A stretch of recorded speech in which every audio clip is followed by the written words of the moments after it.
वैसे तो भगवान की सब तरह की पूजा है, सबका महत्व है, लेकिन यद सध्यो दुख समना, यदि किसी को जल्दी अपने दुखों को निवारण करना है तो वह पार्थिव शिव की पूजा करें। पार्थिव शिव पूजा माने जो हम मिट्टी से शिवलिंग बनाते हैं फिर उस दिन उनका पूजन अभिषेक करते हैं, इसे कहते हैं पार्थिव पूजा। पार्थिव पूजा का बड़ा महत्व है। भगवान राम हो चाहे भरत हो चाहे भगवान कृष्ण हो, सबने पार्थिव शिवलिंग की पूजा की है। बाद में वो सिद्धलिंग बन गए। जैसे उन्होंने रामेश्वरम की स्थापना की राम जी ने, तो लिंग थाप कर विधिवत पूजा और शिव समान प्रिय मोय नहीं दूजा। और इधर भरत जी, जब राम वनवास हो गया, भरत जी अपने ननिहाल थे तो उनको खराब सपने होते थे। जब परिवार में संकट आता है तो बड़े भयानक सपने होते हैं, तो उसके लिए भरत जी क्या करते थे, विप्र जमाए दें बहुदाना शिव अभिषेक करें विध नाना। वह रोजाना भगवान शिव का अभिषेक करवाते, ब्राह्मणों से भोजन कराते और दान देते। तो ये जो पार्थिव शिवलिंग है इसका महत्व तो सारे शिवलिंगों में श्रेष्ठ माना गया है। क्यों माना गया है? सारे शिवलिंगों को स्पर्श करने का या पूजा करने का सबको सबके लिए विधान नहीं है, लेकिन पार्थिव शिवलिंग स्त्री पुरुष ब्राह्मण क्षत्रिय वैश्य कोई भी कर सकता है, इसलिए ये सबसे श्रेष्ठ माना गया है। अन्य को तो केवल पुजारी लोग अंदर जाते हैं, लेकिन इसमें ऐसा नियम नहीं है, इसलिए सबसे श्रेष्ठ माना गया है। कौन? बोले पार्थिव शिवलिंग। पार्थिव शिवलिंग की पूजा आप अकेले भी कर सकते हो, ये नहीं कि हम जोड़े से ही बैठे, इसलिए सबसे श्रेष्ठ है। पूजा करिए आप आराम से, लेकिन अन्य जितने शिवलिंग है, अन्य जो भी कर्म है वो जोड़े से ही किए जाते हैं। पार्थिव शिवलिंग तो आप रोज घर में भी कर सकते हो, मिट्टी अच्छी जगह करके। मिट्टी कहाँ की होना चाहिए? बोले या तो किसी तालाब से निकलवाओ, चिकनी मिट्टी हो, मुलायम मिट्टी हो, कोमल मिट्टी हो, या फिर किसी नदी से निकलवाओ। अन्यथा जो दीमक लग जाती है, जहाँ पर सर्प रहते हैं, उस जगह की मिट्टी सबसे श्रेष्ठ मानी गई है। सबसे पहले अच्छी जगह से मिट्टी मंगवा के रख लेना चाहिए। तो क्या बोले, जब मिट्टी लेने जाए तो एक मंत्र है भोले बाबा का, उसे बोलना चाहिए जब मिट्टी लेने जाओ। उसका नाम है श्री हरे नमः, ऐसा बोलना चाहिए और मिट्टी लाए। इसके बाद में मिट्टी में थोड़ा सा गंगा जल छिड़के और शेष जल मिला लीजिए। उस समय क्या बोलना चाहिए पता है? जब हम मिट्टी को गूंथते हैं तब बोलना चाहिए ओम महेश्वराय नमः। जब शिवलिंग बन चुके तो यदि कोई ब्राह्मण है तो मंत्र से प्रतिष्ठा करवाएगा, वेद मंत्र से, और यदि हम खुद ही कर रहे हैं तो ओम शिवाय नमः, तब प्रतिष्ठा हो जाती है। फिर पूजन करें, धूप दीप पंचामृत इत्यादि दूध दही चढ़ाए।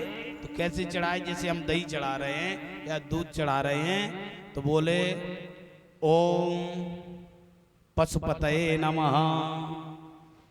अंत में जब सारी सामग्री अर्पण कर दो, आरती हो जाए, तो हाथ जोड़ के प्रार्थना कर ले और पुष्प ले ले हाथ में, बोलिए हे प्रभु आप हमारी पूजा को स्वीकार करें। तो बोलना चाहिए शूल पांडे नमः। ये 5 मंत्र हैं भोले बाबा के। आप ये पार्थिव शिव, अगर ब्राह्मण बुलाए तो वो सारी क्रिया कराता है, आप वो दिलवाता है, फिर तो वेद मंत्र बोले जाते हैं। लेकिन कदाचित ना उपस्थित हो तो श्रावण मास में आप रोजाना एक शिवलिंग बना करके ये चीजें अर्पण कर सकते हैं। वैसे ये जो पार्थिव पूजा है, जो मिट्टी के मूर्ति की पूजा है, अलग अलग देवताओं की भी की जाती है। इसका इसलिए बड़ा महत्व है। अब ये आएगी भादों का महीना, इसमें भगवान गणपति बनाते हैं मिट्टी के। भाद्रपद शुक्ल पक्ष की गणेश चौथ होती है और 10 दिन तक गणपति महाराज विराजते हैं। नवरात्रि में भी माँ दुर्गा की मिट्टी की मूर्ति बना करके पूजा करे, फिर विसर्जन करने जाए। भाद्रों के ही महीने में शुक्ल पक्ष में आप भगवान विष्णु की मूर्ति बना के पूजा करें। तो मिट्टी का जो पूजन का विधान है वह सबसे श्रेष्ठ माना गया है। शास्त्रों में कहा गया है व्यक्ति को केवल 5 देवताओं की ही पूजा करना चाहिए। अब तो बहुत सारे देवता बन गए हैं, अब तो पता ही नहीं है देवताओं की संख्या। अब तो नए नए आविष्कार होते, नए नए देवता बनते हैं। जिनका ज्यादा प्रचार हो जाए, टीवी में आने लगे, वही देवता करो पूजा। कुछ देवता हमने अपने मन से बना लिए हैं, यहाँ से नाम ले दो कुछ लोग विरोध में खड़े हो जाएंगे, आपने कैसे बोल दिया। लेकिन नहीं करना चाहिए। मैं 5 देवताओं का नाम बता रहा हूं, इसके अलावा 6वें देवता का पूजन करना व्यर्थ है। ऊसर भूमि में बीज डालने जैसा है। पंचदेव, 5 देव है ना, कौन कौन से? सदा भवानी दायनी सन्मुख रहत गणेश, 5 देव रक्षा करें ब्रह्मा विष्णु महेश। ब्रह्मा जी, भगवान नारायण, भगवान शिव, गणेश और दुर्गा। चूंकि ब्रह्मा जी की पूजा हटा दी गई थी, उन्होंने शिव का विरोध कर दिया था, मैंने कल बताया नहीं, तो ब्रह्मा की जगह भगवान सूर्य की पूजा होती है। तो 5 देवता हैं, कौन कौन से? विघ्नेश आदित्य विष्णु नाम अंबायास्य शिवस्य च। आदित्य माने भगवान सूर्य, विघ्नेश माने भगवान गणपति, माँ दुर्गा, अम्बा माने माँ दुर्गा, और विष्णु और भगवान शिव। ये 5 के अलावा 6वें देवता का पूजा का विधान ना, उनके मंत्र हैं। अब भगवान विष्णु के अवतार कौन है? बोले राम कृष्ण। तो वो तो उनके अवतार हैं, तो वो विष्णु ही माने जाएंगे, तो उनकी पूजा करें। माँ दुर्गा के 9 रूप हैं, तो उनकी पूजा करें, चाहे काली की करे, चाहे भद्रकाली की करे। गणेश जी के भी कई 12 विघ्न बनाए सकते हैं। और भगवान सूर्य का एक ही अवतार है, इसलिए सूर्य का अर्घ प्रत्येक व्यक्ति को रोज देना चाहिए। अन्य देवताओं की तो आप समय समय पर पूजा करो, उनकी तिथियों में करो, लेकिन भगवान सूर्य एक ही है।